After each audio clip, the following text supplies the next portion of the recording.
Hello friends, welcome to best consulting services. இன்றைக்கி நம்ம என்ன பார்க்க போகிறோம் அப்படின்னா, பத்திரம் பெருசா இல்லை பட்டா பெருசா அப்படிங்கிறத பற்றி தான் பார்க்க போகிறோம். சிலர்கிட்ட பட்டா இருக்கும், ஆனால் பத்திரம் இருக்காது. ஒரு சில பேர் பத்திரம் வச்சுருப்பாங்க, ஆனால் பட்டாவை பெருசாக நினைக்காம அந்த பட்டாவை மாறுதலோ இல்லை அவங்க நேம்லேயோ இருக்காது. இந்த மாதிரி இருக்கிற கேஸில் ஒரு நிலத்தோட பட்டா ஒருத்தர் பேர்லையும் பத்திரம் இன்னொருத்தர் பேர்லையும் இருந்ததுன்னா அந்த நிலம் உரிமையாளர் யார் அப்படிங்கிற கேள்வி இருக்கும். ஸோ இது நம்ம ஒரு லேண்டை விற்க போகிறாங்க அப்படிங்கிற பட்சத்தில் இந்த இரண்டு நபர்களில் யாரோ ஒருத்தர் லேண்டை விற்க போகிறாங்க அப்படின்னா, ஸோ இவங்க ரெண்டு பேர்கிட்டையுமே ஒரு இருக்கிற பிரச்சனை என்னன்னா, ஏதோ ஒரு டாக்குமெண்ட் குறையா இருக்கிறது. அதாவது வாங்கும் நபர் என்ன கேட்பாங்க அப்படின்னா, எனக்கு பட்டாவும் வேணும் பத்திரமும் வேணும்னு கேட்பாங்க. ஸோ அப்படி கேட்குறப்ப இவங்களால ரெண்டுமே ப்ரொடியூஸ் பண்ண முடியாது. ஸோ இந்த நிலைமையில் யார் அந்த நிலத்தோட உரிமையாளர் அப்படிங்கிறத ஒரு பெரிய டவுட்டாக இருக்கும். அதை பற்றி தான் இந்த பதிவில் பார்க்க போகிறோம். ஸோ ஃபஸ்ட்டு பட்டானா என்ன, பத்திரம்னா என்ன அப்படிங்கிறத நம்ம தெளிவாக புரிஞ்சுக்கணும். அதாவது பட்டா அப்படிங்கிறது வருவாய்த்துறையால் வழங்கப்படுது. அதாவது வருவாய்த்துறையிலிருந்து ஒரு இடத்த இவங்க தான் அனுபவிச்சுட்டு இருக்கிறாங்க அப்படின்னு கொடுக்கறதுக்கு பேர் தான் பட்டா. அது மட்டும் இல்லாமல் ஒருத்தருங்களுக்கு நிலமே இல்லாமல் ஏழ்மையில் இருக்காங்க அப்படின்னா அவங்களுக்கு ஒரு நத்தம் புறம்போக்க ஒரு இடத்த கவர்மெண்ட்டோட இடத்த அவங்க பேரில் எழுதி தர்றதுக்கு பேரும் பட்டா அப்படின்னு நம்ம சொல்கிறோம். இந்த பட்டா ஒரு 10 வருஷத்துக்கு 15 வருஷத்துக்கு யார்கிட்டையும் விற்க முடியாது அப்படிங்கிற மாதிரி பட்டா கொடுப்பாங்க.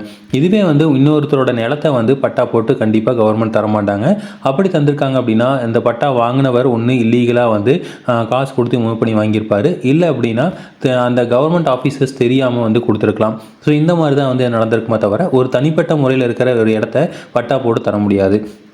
இதே பத்திரம் அப்படிங்கிறது என்னென்னா, ஒருத்தரோட லேண்டை நம்ம வாங்குகிறோம் அப்படிங்கிற பட்சத்தில் அதை நம்ம இருந்து இந்த நபர் வாங்கியிருக்காங்க அப்படின்னு ரிஜிஸ்ட்ரேஷன் ஆஃபீஸில் பத்திரப்பதிவு பண்ணி தரதுக்கு பேர் தான் பத்திரம் அப்படின்னு சொல்கிறோம். இது ஒரு பூர்வீக சொத்தாக இருக்குது அப்படின்னா அந்த பேரண்ட் டாக்குமெண்ட் இருக்கும். இல்லை அப்படின்னா அதை வழி வழியாக அடுத்தவங்களுக்கு விற்று வந்திருந்தது அப்படின்னா நமக்கு கடைசியாக விற்றவங்ககிட்ட இருந்து நம்ம வாங்கியிருக்கிற ஒரு பத்திரம், ரிஜிஸ்ட்ரேஷன் பண்ண பத்திரம் இருக்கும். ஸோ இதுதான் பார்த்திங்க அப்படின்னா பத்திரத்துக்கும் பட்டாக்கும் உள்ள வித்தியாசம். இப்போ எது செல்லுபடி ஆகும் அப்படின்னா பத்திரம் தான் செல்லுபடி ஆகும். இப்போ ஒருத்தர் லேண்டை விற்க போகிறாங்க அப்படின்னா அப்போ என்ன கேட்பாங்க அப்படின்னா, உங்களுக்கு பட்டாவும் பத்திரமும் கேட்பாங்க. வெறும் பட்டா மட்டும் வச்சுருக்காங்க அப்படின்னா ஸோ பத்திரம் கண்டிப்பாக வேணும். ஏன்னா இதே இப்போ இலவச வீட்டுமனை கொடுத்துருந்தாங்க, பட்டா கொடுத்துருந்தாங்கன்னா 15 வருஷம் கழிச்சு அது பத்திரமாக பதிவு பண்ண முடியும். ஆனால் ஆல்ரெடி ஒரு தனியார் இருக்கிற இடத்த நம்ம பட்டா மட்டுமே வச்சு விற்க முடியாது. கண்டிப்பாக பத்திரம் வேணும். அப்படி பார்க்குறப்போ பத்திரம் வச்சுருக்கிறவங்க தான் நிலத்தோட உரிமையாளர். ஸோ இப்போது ஏன் இந்த மாதிரி பட்டா ஒருத்தர் பேர்லையும் பத்திரம் ஒருத்தர் பேரில் இருக்குது அப்படின்னா, இப்போ தான் ரீசெண்டாக என்ன பண்ணிட்டாங்க அப்படின்னா, பத்திரம் பதிவு பண்ணுறப்பவே பட்டா மாறுதலும் பண்ணணும் அப்படிங்கிற ஒரு நடைமுறையை கொண்டு வந்துட்டாங்க. ஸோ ஆட்டோமேட்டிக்காக அவங்க பேரில் பட்டா மாறிடும். ஆனால் இதுக்கு முன்னாடி பார்த்திங்க அப்படின்னா கிட்டத்தட்ட ஒரு 10 வருஷத்துக்கு முன்னாடி வரைக்கும் இந்த மாதிரி நடைமுறையே இல்லை. நீங்கள் ஒரு பத்திரப்பதிவு ஆஃபீஸில் பத்திரத்தை பதிவு பண்ணுறீங்க அப்படின்னா அதை கொண்டு போய் நம்ம வருவாய் துறையில் கொண்டு போய் கொடுக்கணும். ஸோ ரெவென்யூ டிபார்ட்மெண்ட்டில் கொண்டு போய் கொடுக்கணும். அவங்ககிட்ட நான் இந்த மாதிரி இடம் வாங்கியிருக்கேன் அப்படின்னு பத்திரத்தை காட்டினீங்க அப்படின்னா பட்டா மாறுதல் பண்ணி கொடுப்பாங்க.